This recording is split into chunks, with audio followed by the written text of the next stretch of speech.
Hey guys, it's me again, and I'm here today to react to another one of my serious videos, and this one's going to be called Troll, and it's a poem by Sean Koyczan.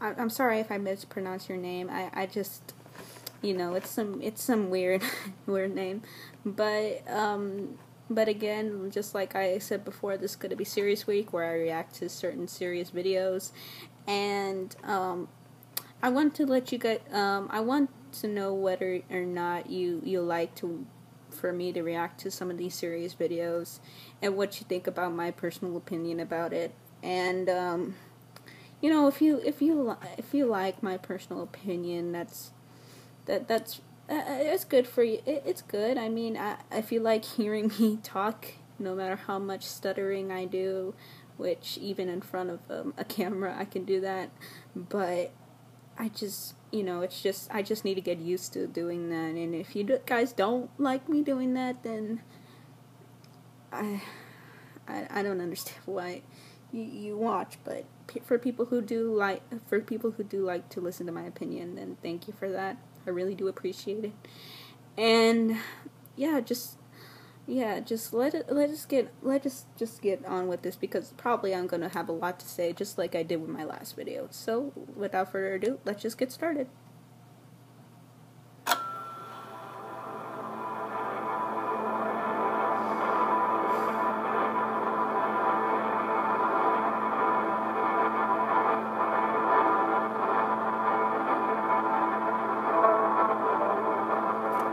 Once upon a time, you and all your kind lived underneath bridges, had ridges for ribs that dropped off into empty chests, as if your hearts were all stolen treasures, as if an excavation crew were hired to dig up and remove the part of you that let you feel.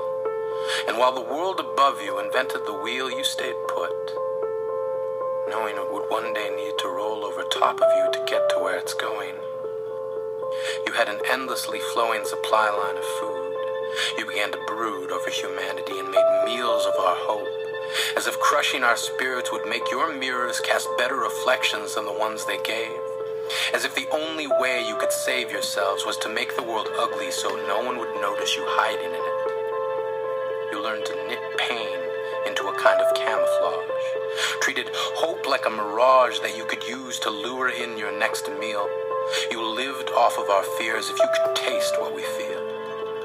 And every night, as the moon read bedtime stories to sunlight, you took darkness as an invite to head out into the world. You curled your hands into wrecking balls. Your breath became squalls. You made rocks rumble. You made land shiver. You made boys and girls pray that someone would deliver them from you. We told them, you aren't real. And then one day, the world changed. But you all stayed the same. Just migrated from living underneath bridges to living underneath information superhighways. Days and nights became meaningless. Each already deepened chest became an abyss that no one would ever find the bottom of. Concepts like love fell into your gravity. We turned ourselves into life preservers, hoping to save as many as we could. But the fathers who stood guarding closet doors and the mothers who secured the floors underneath beds all shook their heads, not knowing how to deal with you. You, who crept into our lives with tongues like knives, stabbing your words into our skin. You began uploading yourselves into our homes. You had computer screens for eyes and software for bones. You turned your hate into stones and hurled them at beauty, as if you couldn't bear to see anything other than ugly, anything different. You had fingernails like flint and scraped them along decency, hoping we would be the ones to all catch fire. You all had smiles like one-way barbed wire, not meant to keep us out, meant to keep us in. Voice like a firing pin, you spoke in explosions. It isn't cute. It isn't funny.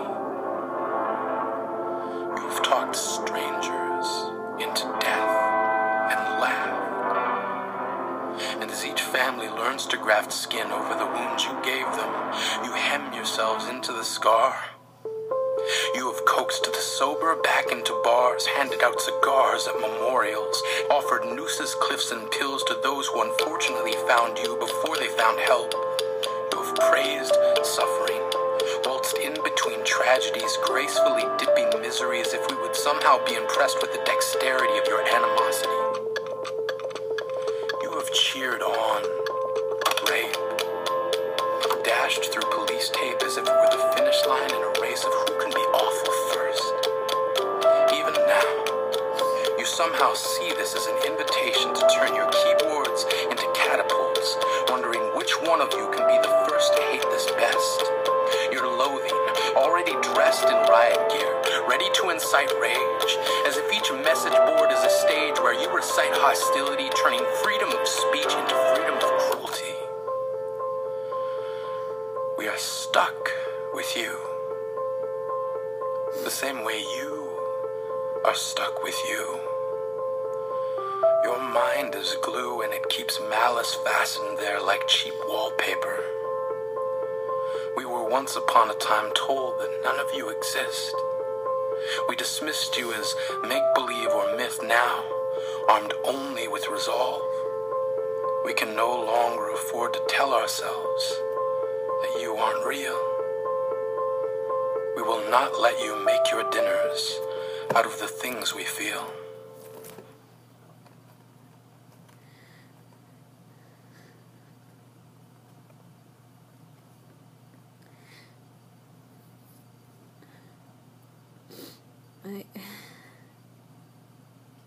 My heart is so heavy, you guys, you don't even know.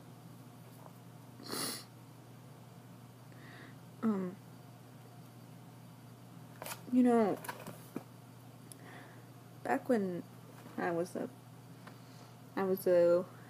wee little girl, I did not have all of these. I did not have any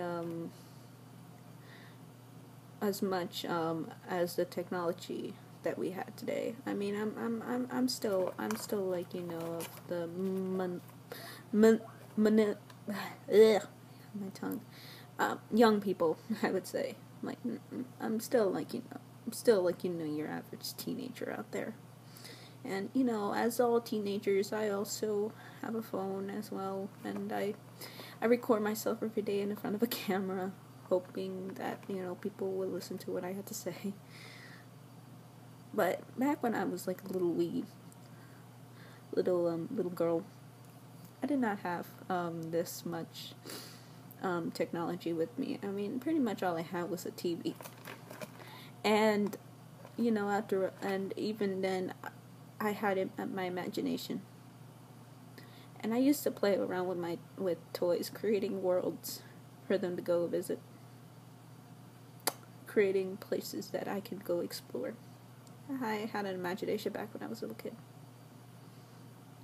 And it's just so daunting right now. And I ask myself all the time, whenever I see a little kid with an iPad or a smartphone smartphone in their hand, I think, how is their life? I did not discover the internet until I was like about 9 or 10. And I look back on that. And I look back on those years of my life, and I'm like, what would life be like if I had discovered it at a much younger age? Personally, after there is some hatred online, and I do understand that there are people out there who want to spread that hatred towards others. And it's so unsettling to me to think that something so disgusting exists, like cyberbullying, to think that these trolls exist and probably live in the dark place as well. I went through that dark phase as well, and even though I don't want to get into too much of it, I can feel somewhat where this video is coming from. Because even though I was never a target of any bullying, I felt empty. I didn't feel like those few years of my life, the few years of my life of being happy and playing with my toys, stuff like that. How I wish I could get those years back again. How much better it would be if technology didn't exist. We would be much more creative. Or at least, maybe I would have been. And I don't think the internet is full of evil either. It's inspired so much good work and good causes. But there are people who are holding it back. And these are the people that these video trolls are talking about. I don't understand why people do this. Maybe because to get some sort of anger or enjoyment out of this. But there are people who lock themselves up in a prison. And they, even though the key's right there, they could leave at any time, leave their keyboards, leave their homes, go get a life. They don't. They just stay there. And just to enrage more, they type in their computers, saying hurtful things to other people. Sometimes the person on the other side can be like another mean comment. Well, I'll just get rid of that. Or they can be someone who's more sensitive, and they can take it personally to them.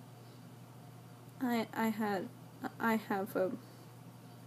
a really sensitive side, and true, I've kind of downplayed it over the years, but I've always had a sensitive side, and it's really horrible. It's really horrible to think that there are not just people who kill you physically, but can kill you emotionally. I just really I want to get this out there. I wanted to react to this video because I watched this video before and I was moved by it. Now watching it a second time, I understand. I understand a lot more. And I'm really glad that this guy made this little video, so I can react to it and I can show and I can tell people. Sometimes it affects more people than others, and even though there's many causes, I think it'll always be around, which is sad. It's really sad. Now that people can not just tell you to a face, but just tell you from afar, without even speaking to your face, typing it on words, and not getting too close to your face, because either they know what you can do.